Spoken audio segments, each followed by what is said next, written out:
చామంతి రూమ్లో రెడీ అవుతూ ఉంటుంది. ఇక అప్పుడే గుణ తనని ముద్దు పెట్టుకోవడానికి ప్రయత్నించడంతో అక్కడికి వచ్చిన ప్రేమ్ గుణని చితక్కొడతాడు. ఇక దాంతో గుణ, చామంతి, నీ కాబోయే వాడి మీద ఈ ప్రేమ్ చేయి చేసుకుంటూ ఉంటే నువ్వు చూస్తూ అలాగే ఊరుకుంటావా? ఈ విషయం రమాదేవి గారికి వెళ్తుంది, ఓకేనా అని చెప్పి గుణ బెదిరిస్తూ ఉంటాడు. ఇక దాంతో ఈ విషయం రమాదేవికి తెలిస్తే ఎక్కడ తన తండ్రిని రమాదేవి ఏం చేస్తుందో అన్న భయంతో చామంతి ప్రేమ్ కాలర్ పట్టుకొని, నేను ఇబ్బంది పడుతున్నానని నాకు సాయం చేయమని నేను మిమ్మల్ని అడిగానా బాబు? అడగకపోయినా ఎందుకు నన్ను ఇబ్బంది పెడుతూ ఇక్కడికి వచ్చారు? తను నన్ను పెళ్లి చేసుకోబోయేవాడు, మరి అటువంటప్పుడు అతను నన్ను ఏం చేస్తే మీకేంటి బాబు? దయచేసి ఇక్కడి నుండి వెళ్ళిపోండి అని చామంతి అంటూ ఉంటే, అంతేలే చామ్, నేను నీకు పరాయివాణ్ణి అయిపోయాను కదా, ఇప్పటి నుండి నువ్వెవరు నేనెవరు అని చెప్పి ఎంతో బాధగా, సారీ గుణ గారు, మీ మీద చేసుకోవడం పొరపాటు అయిపోయింది అంటూ ప్రేమ్ సారీ చెప్పి అక్కడి నుండి వెళ్ళిపోతాడు. నీ మాజీ ప్రియుడు వచ్చి నా మూడంతా కూడా డిస్టర్బ్ చేశాడు. అయినా నువ్వెక్కడికి వెళ్తావులే, కాసేపట్లో మన ఎంగేజ్మెంట్ జరిగిపోతుంది, అప్పుడు నేను నీకు అర్ధం మొగుడిని అయిపోతాను, నీ మీద నాకు ఫుల్ రైట్స్ వచ్చేస్తాయి అని చెప్పి గుణ అక్కడి నుండి వెళ్ళిపోతాడు. చామంతి కుప్పకులి ఏడుస్తూ ఉంటుంది. పంతులు గారు కూడా వచ్చి ఎంగేజ్మెంట్కి టైం అయింది కాబట్టి వెళ్ళి త్వరగా అమ్మాయిని తీసుకురండి, వీళ్ళిద్దరి చేత శుభముహూర్తంలోనే ఉంగరాలు మార్పించేసుకుంటే ఆ తర్వాత లగ్నపత్రిక రాసుకోవచ్చు అని చెప్పి పంతులు గారు అంటూ ఉంటారు. ఇక దాంతో రోజా వెళ్ళి చామంతిని తీసుకురా అని రమాదేవి అంటూ ఉంటుంది. ఇక అప్పుడు రోజా ఏడుస్తున్న చామంతి దగ్గరకు వచ్చి, చామంతి ఏడుస్తున్నావా? నువ్వే కదా ఇష్టపడి ఈ పెళ్లి చేసుకుంటున్నట్టుగా ఇంట్లో అందరికీ చెప్పావు, మరి ఇంకెందుకు ఏడుస్తున్నట్టు? ఓ, ఇదంతా అత్తయ్య గారి ప్లానా? ఆవిడ ఏం చెప్పి నిన్ను పెళ్ళికి ఒప్పించారో నాకు తెలియదు, కానీ మొత్తానికి గుణ నీకు మంచి సెలక్షన్. ఏదైతే నువ్వు కూడా ఒక డబ్బున్న ఇంటికి కోడలుగా వెళ్తున్నావు, త్వరగా రావే, పంతులు గారు వచ్చేశారు, నీ వేలికి గుణ ఉంగరం తొడుగుతాడట అని చెప్పి రోజా అంటూ ఉంటుంది. ఇక దాంతో చామంతి, నాకు ఇష్టం లేని పెళ్ళి జరుగుతూ ఉంటే నీకు నవ్వులాటగా ఉందా అని చామంతి అంటూ ఉంటుంది.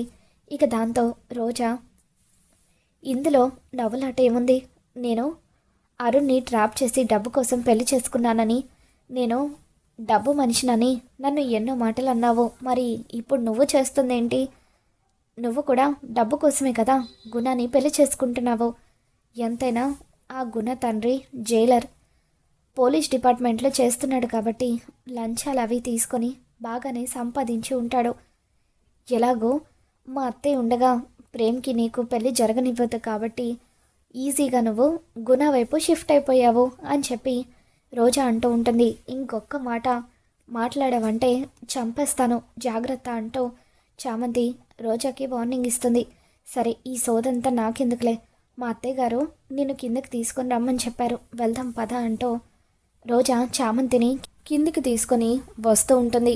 ఇక అప్పుడు పంతులు గారు, అమ్మాయి కూడా వచ్చేసింది కాబట్టి ఇప్పుడు మీరిద్దరూ కూడా ఉంగరాలు మార్చుకోండి అని చెప్పి పంతులు గారు అంటూ ఉంటారు.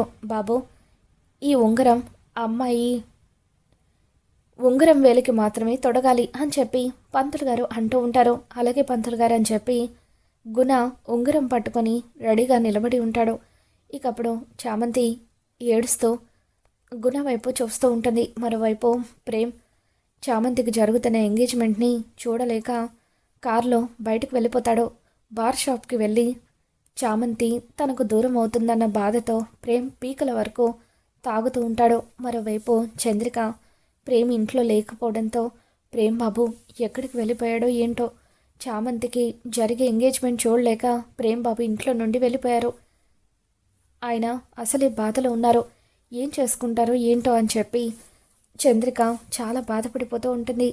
ఇక అప్పుడు గుణ చామంతి వేలికి ఉంగరం తొడగబోతూ ఉండగా చామంతి వేలంతా కూడా నలిగిపోయి ఉంటుంది. ఇక దాంతో చామంతి వేలికైన గాయాన్ని చూసి గుణ, ఇదేంటి, ఏమైంది నీ వేలికి అని చెప్పి అంటూ ఉంటే, ఇందాక వేలు డోర్లో పడి నలిగిపోయింది అని చెప్పి చామంతి అంటూ ఉంటుంది. ఇక దాంతో పంతులు గారు, అయ్యో, ఉంగరం వేలికి మాత్రమే నువ్వు రింగ్ పెట్టాలి బాబు. ఇప్పుడు అమ్మాయి చెయ్యి నలిగిపోయింది కాబట్టి నువ్వు ఏమీ చేయలేవు అని అంటూ ఉంటారు. ఇక ఆ విధంగా చామంతి ఎంగేజ్మెంట్ చెడగొట్టాలని ఎట్టి పరిస్థితుల్లోనూ తన చేతికి గుణ ఉంగరం తొడగకుండా ఉండాలని ప్లాన్ చేస్తూ ఉంటుంది. ఇక అప్పుడు రమాదేవి, వసే చామంతి, ఎంగేజ్మెంట్ చెడగొట్టుకోవడం కోసమే నువ్వు ఇదంతా చేసావు కదా, ఇప్పుడు నీ ప్లాన్ని ఎలా తిప్పి కొడతానో చూడు అంటూ, పంతులు గారు, ఎంగేజ్మెంట్ జరగకపోతే ఏంటి, నెక్స్ట్ లగ్నపత్రిక రాయించాలని అనుకున్నాం కదా, ఇప్పుడు వీళ్ళిద్దరి పెళ్లి ముహూర్తానికి లగ్నపత్రిక రాసేయండి. వారం రోజుల్లోగా ఏ ముహూర్తం ఉంటే ఆ ముహూర్తాన్ని ఖాయం చేసేయండి అని రమాదేవి అంటూ ఉంటుంది. పంతులు గారు పంచాంగం చూసిన తర్వాత మీరు అన్నట్టుగా వచ్చే బుధవారం మంచి ముహూర్తం ఉంది, అది ఖాయం చేయమంటారా అని అంటూ ఉంటే, ఆ ముహూర్తం ఖాయం చేసేయండి పంతులు గారు అని చెప్పి గుణ తండ్రి వీళ్ళంతా కూడా అంటూ ఉంటారు. ఇక దాంతో పంతులు గారు లగ్న పత్రిక రాస్తూ ఉంటారు. ఇదంతా చూస్తున్న చంద్రిక అసలు చామంతి ఎందుకు ఇలా చేస్తుందో అర్థం కావడం లేదు. ఎంగేజ్మెంట్ అంటేనే ప్రేమ్ బాబు తట్టుకోలేకపోయాడు. అటువంటిది వారం రోజుల్లో చామంతికి పెళ్ళంటే ప్రేమ్ బాబు ఏమైపోతాడో ఏంటో అని చెప్పి ఎంతగానో భయపడిపోతూ ఉంటుంది.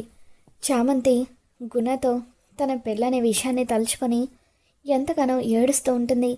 ఇక రాత్రిపూట ప్రేమ్ ఫుల్గా తాగి లేటుగా ఇంటికి తిరిగి వస్తాడు. ఇక అప్పుడు తూలుతూ వచ్చిన ప్రేమ్ని చూసి చామంతి ఎంతగానో కంగారు పడిపోతూ ఉంటుంది.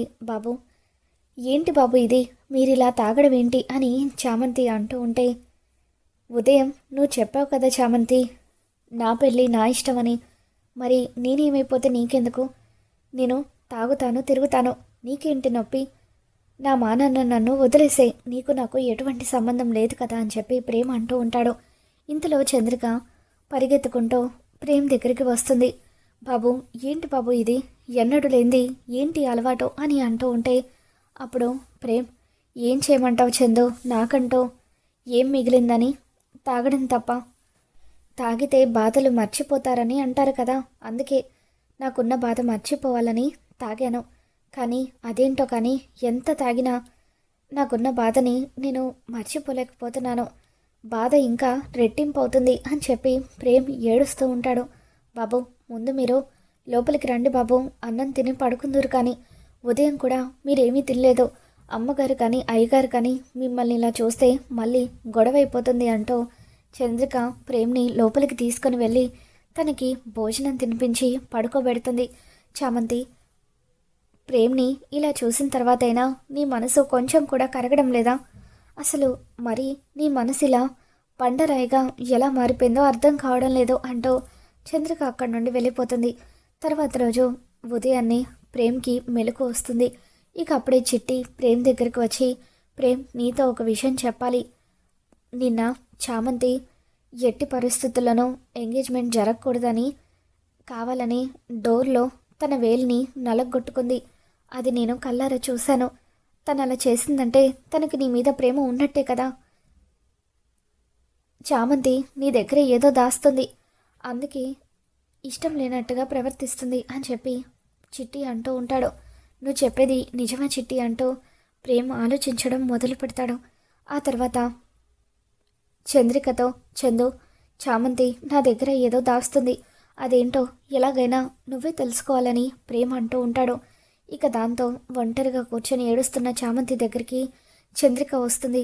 చుట్టూ ఎవరైనా ఉన్నారా లేరా అని చెప్పి చూసిన తర్వాత, అమ్మ చామంతి, నీతో ఒక విషయం మాట్లాడాలని అనుకుంటున్నాను, నిన్న నువ్వు ఎంగేజ్మెంట్ చెడగొట్టడానికి కావాలని నీ వేలిని నలగొట్టుకున్నావు కదా, ఇదంతా ఎందుకు చేసావమ్మా, ప్రేమ్ కోసమే కదా, ప్రేమ్ అంటే నీకు ఇష్టం ఉన్నప్పటికీ కావాలని తనని దూరం పెడుతున్నావు కదా, ఏదో బలమైన కారణం దీని వెనుక ఉందని నాకు అర్థమవుతుంది, అదేంటో చెప్పమ్మా, నేను చూసుకుంటాను అని చంద్రిక అంటూ ఉంటే చామంతి చంద్రికను పట్టుకుని ఎంతగానో ఏడుస్తూ ఉంటుంది.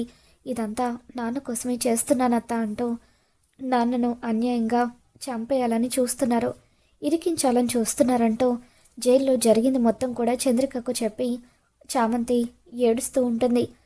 నువ్వు కూడా దయచేసి ఈ విషయం ప్రేమ్ బాబుకి చెప్పొద్దత్తా, చెబితే అనవసరంగా అమ్మగారికి ప్రేమ్ బాబుకి మధ్య గొడవ జరుగుతుంది అని చెప్పి చామంతి నాన్న కోసం ఈ పెళ్లి చేసుకోక తప్పదు, నా జీవితం నాశనమైనా పర్వాలేదు, నాన్న క్షేమంగా ఉండాలి అని చామంతి అంటూ ఉంటుంది. ఇక దాంతో చంద్రిక అంటే తన తండ్రిని కాపాడుకోవడం కోసం చామంతి తన ప్రేమను కూడా చంపేసుకోవాలనుకుంటుందన్నమాట. ఎట్టి పరిస్థితులను అన్యాయంగా ఇద్దరు ప్రేమికులు విడిపోకూడదు అని చెప్పి చిత్రావతి అమ్మకు ఫోన్ చేసి ఈ విషయం చెప్పాలి, ఆవిడైతేనే ఈ సమస్యను పరిష్కరించగలరు అనుకుని వెంటనే ఫోన్ చేసి జరిగింది మొత్తం కూడా చెప్తుంది. ఇక దాంతో రంగంలోకి దిగిన చిత్రావతి ప్రేమ్ని చామంతిని ఒక దగ్గర కలుసుకునేలాగా చేస్తుంది. ఇక వెంటనే చిత్రావతి చామంతితో, అమ్మ చామంతి, మీ నాన్నగారికి ఏం జరుగుతుందో ఏంటోనని నువ్వు ఆలోచించాల్సిన అవసరం లేదు, మీ నాన్నగారు ఇప్పుడు నా దగ్గరే క్షేమంగా ఉన్నారు, నువ్వు ప్రేమ్ చేత తాళి కట్టించుకోమ్మా, అన్ని సమస్యలకు అదే పరిష్కారం, ఒక్కసారి ప్రేమ్ నీ మెడలో తాళి కట్టాడంటే ఎవరు కూడా మిమ్మల్ని విడతలేరు అంటూ అలా చిత్రావతి దగ్గరుండి ప్రేమ్కి చామంతికి పెళ్లి చేస్తూ ఉంటుంది.